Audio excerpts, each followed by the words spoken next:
Hey, so this video is going to show you some of the things that I look for when I'm buying a bike. When I'm doing my walk around, I look for a lot of stuff that's out of place, that just stands out like a sore thumb.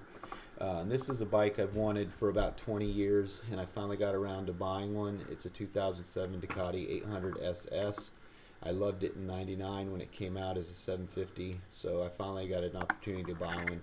This one is kind of a carport find.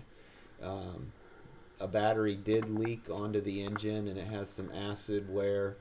The left tailpipe is loose.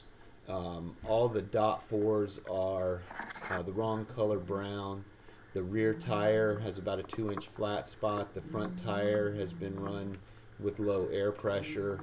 Uh, Everything tells me that the bike was used a little bit, but not a lot. The bike does have low miles. I'm really happy with what I found in the bike so far.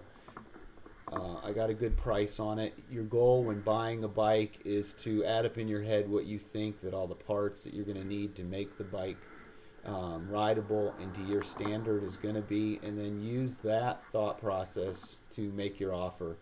I made an offer to the guy, and he accepted, and at this point I'm very happy with the bike I purchased. So good luck with this purchase, and I hope this helps you find the bike that you want.